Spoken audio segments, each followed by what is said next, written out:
برادران ملت اسلامیہ، السلام علیکم ورحمۃ اللہ وبرکاتہ۔ الحمد للہ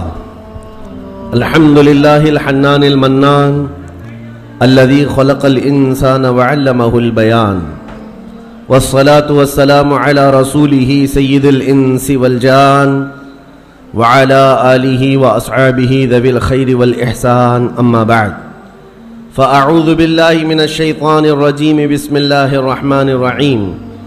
فأما الزبد فيذهب جفاء وأما ما ينفع الناس فيمكث في الأرض كذلك يضرب الله الأمثال، صدق اللہ مولانا العظیم۔ بارگاہ رسالت معاب صلی اللہ تعالی علیہ وسلم میں درود پاک کا ہدیہ پیش کریں۔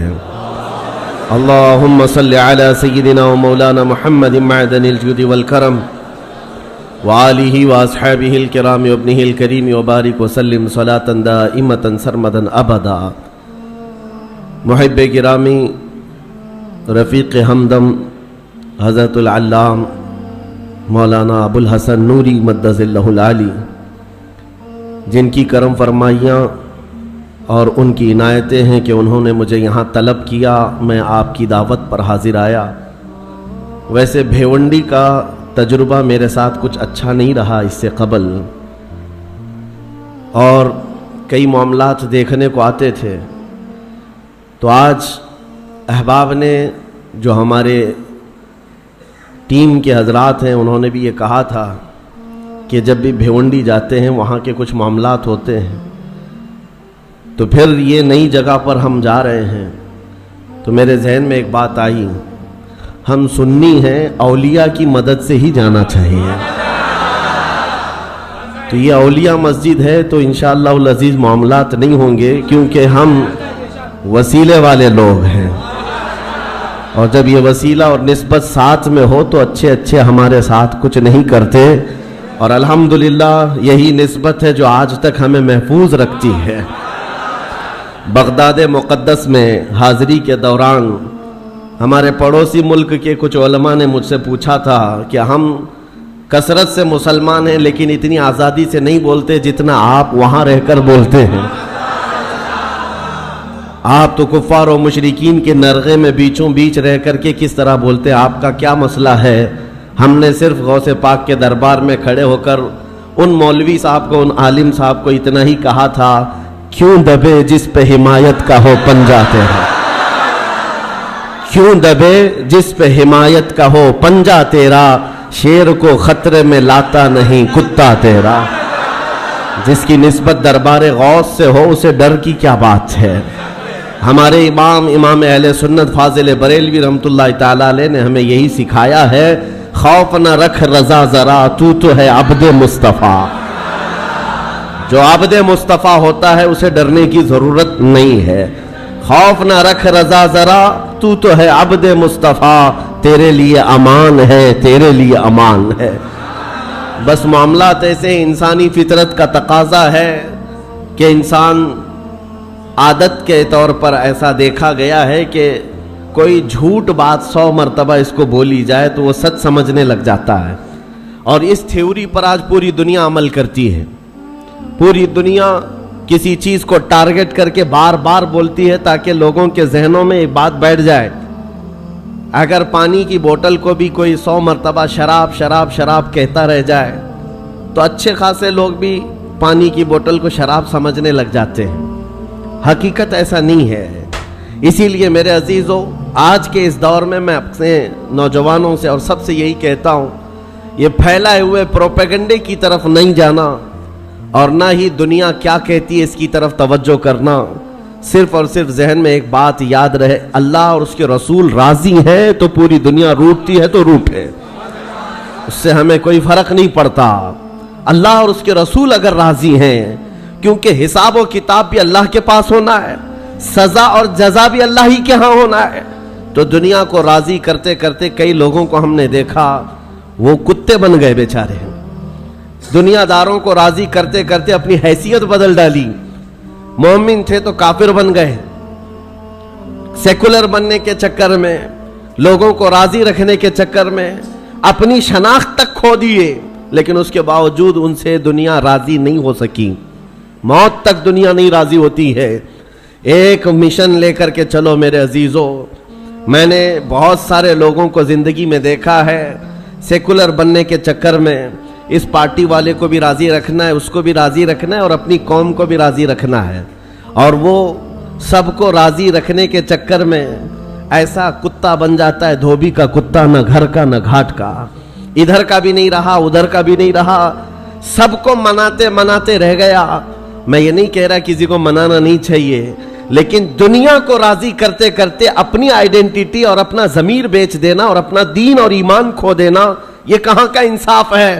اور سب کرنے کے باوجود بھی دنیا راضی نہیں ہوتی تو کرنا کیا چاہیے؟ بس بات اتنی ہے, اس دنیا کو اوپر سے لے کر نیچے تک کرنے سے بھی راضی نہیں ہوئی, لیکن میرا مولا صرف ایک سجدے سے راضی ہوتا ہے.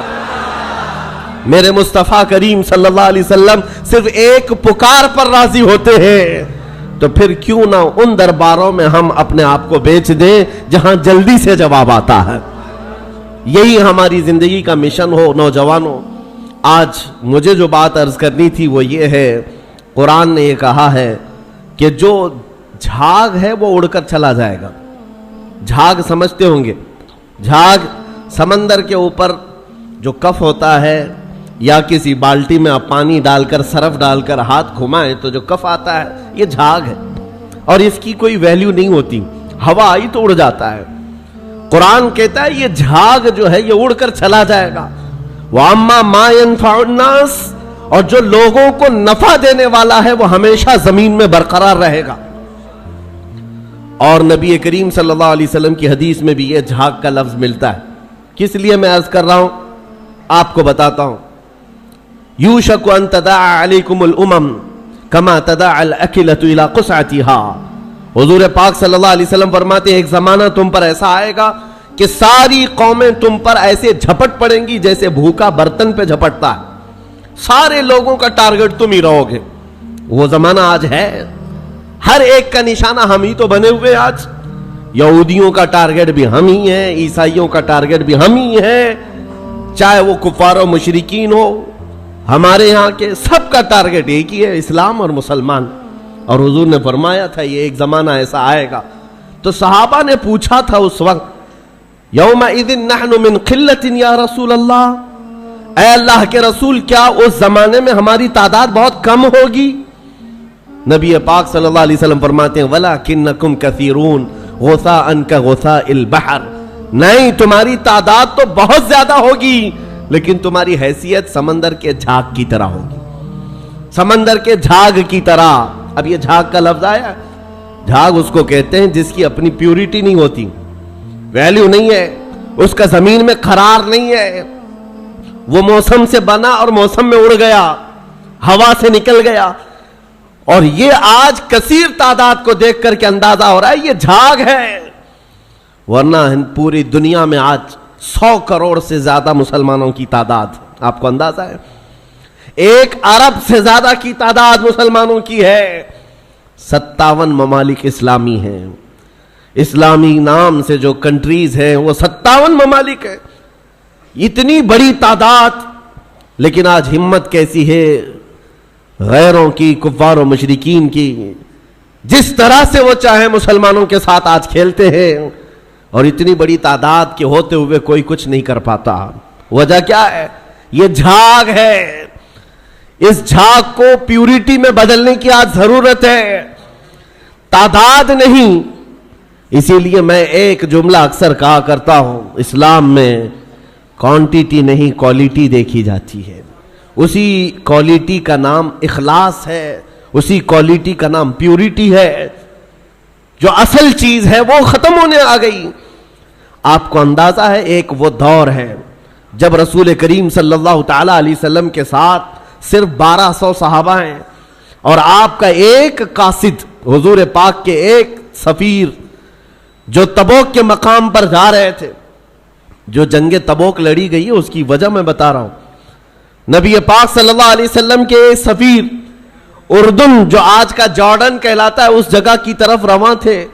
بیچ راستے میں ایک عیسائی گورنر نے پکڑ کر کے حضور کے اس صحابی کے ساتھ بدتمیزی کی اور ان کو دردناک انداز میں قتل کر دیا، بے دردی کے ساتھ شہید کر دیا۔